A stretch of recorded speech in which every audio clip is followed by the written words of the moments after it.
नमस्कार, मैं हूं अजय कुमार और आप देख रहे हैं द देसी अड्डा। हमारे साथ हैं द देसी अड्डा के बड़ी संपादक राकेश तिवारी। देखिए, बिहार में नीतीश कुमार की सरकार है, फिर भी छात्रों पे लाठी की मार है।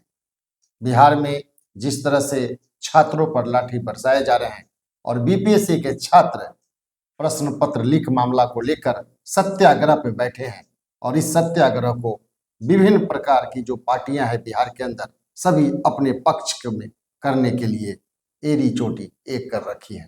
सभी इसका क्रेडिट लेने के लिए आगे आ रही है, लेकिन इसके पीछे का जो सियासी मामला है, सियासी सच है, आज इसी पर हम विशेष चर्चा करेंगे अपने संपादक राकेश जी से। तो आइए जानते हैं इसके पीछे की पूरी कहानी। राकेश जी नमस्कार। धन्यवाद आपको। ये जो सत्याग्रह है छात्रों का और इसको लेकर सभी जो नेता है, राजनीति पार्टी हैं, क्रेडिट लेने के फिराक में है, क्या सच्चाई है इसके पीछे? देखिए, जहां वोट होता है वहां नेता जरूर जाएंगे जी, और वोट उनको दिख रहा है कि छात्र हैं, तो छात्र बिहार और छात्र ये दोनों एक दूसरे के पूरक हैं। देखिए, जिस नीतीश कुमार की सरकार अभी बिहार में है वो भी इसी छात्र आंदोलन के उपज है। 77 में जो आंदोलन पूरे देश में चला उसके पीछे बिहार के वो छात्र ही थे जिन्हें जयप्रकाश नारायण के नेतृत्व में छात्रों का आंदोलन शुरू हुआ और वो आंदोलन इतना बड़ा रूप लिया कि इंदिरा गांधी की सरकार को उखाड़ फेंका। बिल्कुल। तो फिर बिहार में छात्र आंदोलित है और छात्र आंदोलित क्यों है? छात्र आंदोलित इसलिए है कि बीपीएससी की जो परीक्षा हुई थी उसमें पेपर लीक का मामला है और छात्रों का कहना है कि पूरे बिहार की परीक्षा जो है वो पूरा बीपीएससी का परीक्षा को रद्द कर दिया जाए, जबकि सरकार ये कह रही है कि केवल एक सेंटर जहां बापू परीक्षा केंद्र जहां पे सेंटर पे जिस पे परीक्षा प्रश्न पत्र लीक के मामले सामने आए थे वहीं का परीक्षा रद्द किया जाएगा। अब इस पर छात्रों का मांग है कि पूरे बिहार का करना चाहिए। पीटी की परीक्षा थी। अब देखिए क्या होता है कि जैसे ही आंदोलन होता है तो एक्चुअल लोग तो होते ही हैं, उनके आड़ में वे लोग भी शामिल हो जाते हैं आंदोलनों में जिनको कुछ ना कुछ राजनीतिक लाभ लेना होता है। अब जितने लोग धारणा प्रदर्शन में बैठे हैं उसमें से कई लोगों का चेहरा तो अब बेनकाब हो चुका है। उसमें से कई ऐसे हैं जो परीक्षा दिए भी नहीं और वो छात्र भी नहीं है, लेकिन आंदोलन में सबसे आगे वही बैठे हैं। तो छात्रों का जो आंदोलन है वो पूरी तरह से हाईजेक कर लिए। तो दो दो तीन तीन मामला है कि मान लीजिए कि जो परीक्षा दिए छात्र और जिन छात्रों का परीक्षा हुआ है अच्छा गया है और वहां पे परीक्षा पर सेंटर पे लीक भी नहीं हुआ है पेपर, तो उन छात्रों के साथ नाइंसाफी नहीं हो जाएगी यदि पूरे परीक्षा को रद्द कर दिया जाए तो फिर से उन्हें देना पड़ेगा। बिल्कुल। तो सरकार इस पर सबूत भी मांग रही है, लेकिन कोई सबूत अभी छात्र संगठन के या जो नेता दावा कर रहे हैं उनके द्वारा सुपुर्द नहीं उनके द्वारा सबूत नहीं दिया जा रहा है। जी। तो देखिए सरकार इस पक्ष में है। अब देखिए नीतीश कुमार, लालू यादव, सुशील कुमार मोदी, अब तो सुशील कुमार मोदी नहीं है, ये सब जो सब है वो छात्र आंदोलन के ही उपजे नेता हैं। विश्वविद्यालयों में कहीं ना कहीं अध्यक्ष रहे, कोई सचिव रहा, कोई महासचिव रहा, जो भी है वो छात्र आंदोलन के नेता है। तो नीतीश कुमार भी छात्रों के दर्द को समझते हैं और उनको समझना भी चाहिए कि छात्रों के भविष्य के साथ खिलवाड़ नहीं होना चाहिए। तो ऐसी स्थिति में बिहार की राजनीति में यदि नीतीश कुमार की पुलिस छात्रों पर डंडा बरसा रही है तो ये कहीं से भी जायज नहीं है। लेकिन यदि छात्रों के बीच में कुछ असामाजिक तत्व भी घुस गए हैं तो ये भी कहीं ना कहीं से छात्रों के जो आंदोलन है उसके हित में नहीं है। तो अब देखिए जैसे छात्र तो वहां गर्दनी बाग में अपने धरना प्रदर्शन पर बैठे थे, पहले तेजस्वी यादव पहुंचते हैं, पप्पू यादव पहुंचते हैं, पीके भी पहुंच जाते हैं, प्रशांत किशोर, और अलग अलग तरीके से छात्रों के आंदोलन को समर्थन देना तो अलग बात है, उसका पॉलिटिकली लाभ लेने का भी प्रयास होता है। बिहार के छात्रों को गुमराह करने का भी प्रयास हो रहा है और बिहार के छात्रों के हक में भी बोलने का प्रयास हो रहा है। आंदोलन को और भी जिंदा किया जा रहा जिंदा किया जा रहा है। अलग अलग तरीके का है भाई, चुनाव है, विधानसभा का चुनाव है, तो सब चाहेंगे ना कि जी। छात्र हमारे पक्ष में हो, क्योंकि वे जानते हैं, है, इसका राजनीति लाभ ले रहे हैं। वे जानते हैं कि युवा शक्ति बिल्कुल जब आंदोलित होगी तो किसी भी सरकार को उखाड़ फेंकेगी, ये तो तय है। बिल्कुल। आप देखे होंगे कि बांग्लादेश में जो आंदोलन चला कुछ चंद छात्रों के द्वारा ही चला और फिर एक सत्ता परिवर्तन हो गया, आज बांग्लादेश का क्या हाल है। जी। तो जो आंदोलन होता है आवेश में होता है, आंदोलन कोई भी होगा, जनसमूह भड़क जाएगा और उसे भड़काने का पूरा प्रयास भी किया जा रहा है।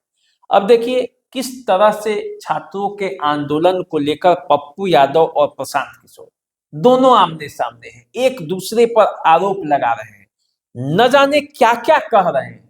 उस तरह का संसदीय असंसदीय सभी भाषाओं का प्रयोग हो रहा है। तो क्या ये बिहार के लिए सही है?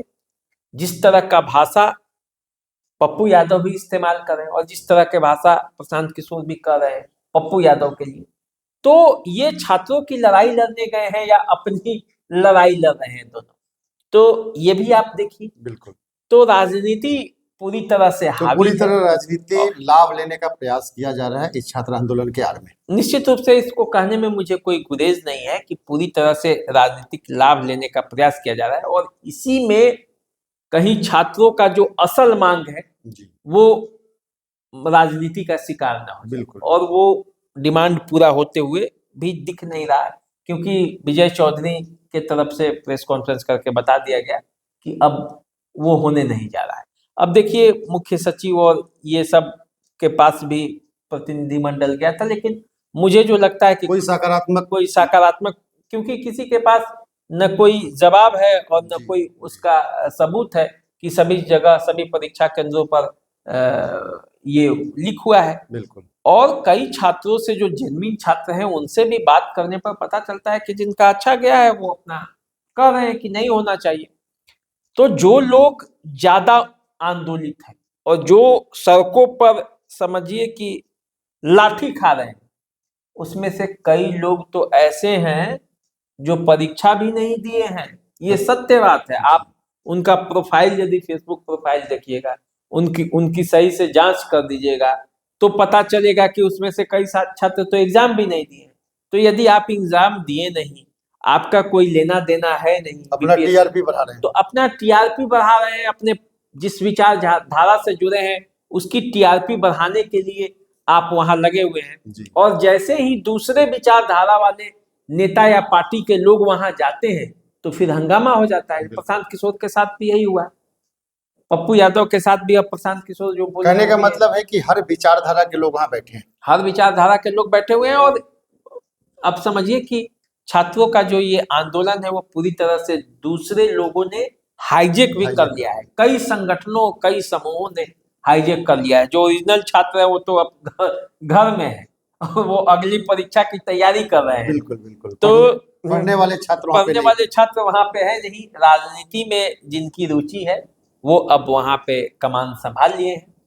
और नीतीश कुमार के शासन में मैं ये जरूर कहूंगा कि नीतीश कुमार को इस पर पहले भी एक्शन लेना चाहिए था, क्योंकि वो खुद छात्र राजनीति से उपजे हुए नेता हैं। तो वो जानते हैं छात्रों की असल समस्या क्या है। ये राजनीति हो रही है तो क्यों हो रही है, इस बात को भी नीतीश कुमार जानते हैं, क्योंकि वो यही सब करके तो आगे बढ़े हुए हैं। लालू प्रसाद यादव, नीतीश कुमार, जो लोग आज कर रहे हैं वो ये लोग 77 के पहले करके और 77 में उसको अंजाम तक पहुंचाकर आज बिहार के मुख्यमंत्री की कुर्सी पर जमे हुए हैं। तो इसलिए वो सारे समस्याओं को जानते हैं। हालांकि अब नीतीश कुमार उम्र के उस पड़ाव पे है जहां पे बहुत कुछ अब कितना उनके कंट्रोल में है। जैसे कि विपक्ष के नेता तो ये आरोप भी लगाते रहते हैं कि अब कुछ भी नीतीश कुमार के कंट्रोल में नहीं है, सब टायर्ड है वो और रिटायर्ड अधिकारी ही चला रहे हैं।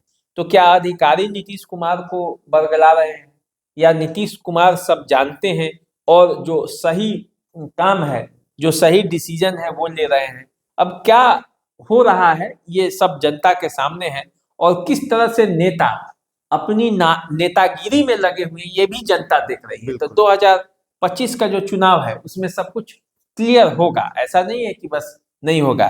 ठीक है कि नीतीश कुमार की सरकार है और छात्रों पर डंडों की मार है, तो उस डंडों की मार के पीछे भी कोई सियासी चाल है, ये भी आपको समझना पड़ेगा। और यदि बिना डंडा मारे ही इस समस्या का हल निकल जाए तो ये सबसे अच्छा है, और इसको नीतीश कुमार को अपने स्तर से पहल करके इसको देखना चाहिए। बिल्कुल। तो सुशासन की सरकार है, फिर भी छात्रों पे डंडे की मार है। सत्याग्रह पे बैठे छात्र, पता नहीं छात्र हैं भी कि नहीं, इसके पीछे का जो सच है वो आपको जल्दी पता चलेगा। लेकिन जो राजनीतिकरण किया जा रहा है इस छात्र आंदोलन का, ये कहीं ना कहीं सरकार को इस पे नज़र रख के और इसको जल्दी से जल्दी समाप्त करना चाहिए। तो एक बार फिर हम नई चर्चा के साथ आपके बीच उपस्थित होंगे। तब तक के लिए मुझे दीजिए इजाज़त और मेरा नमस्कार स्वीकार कीजिए। नमस्कार। नमस्कार।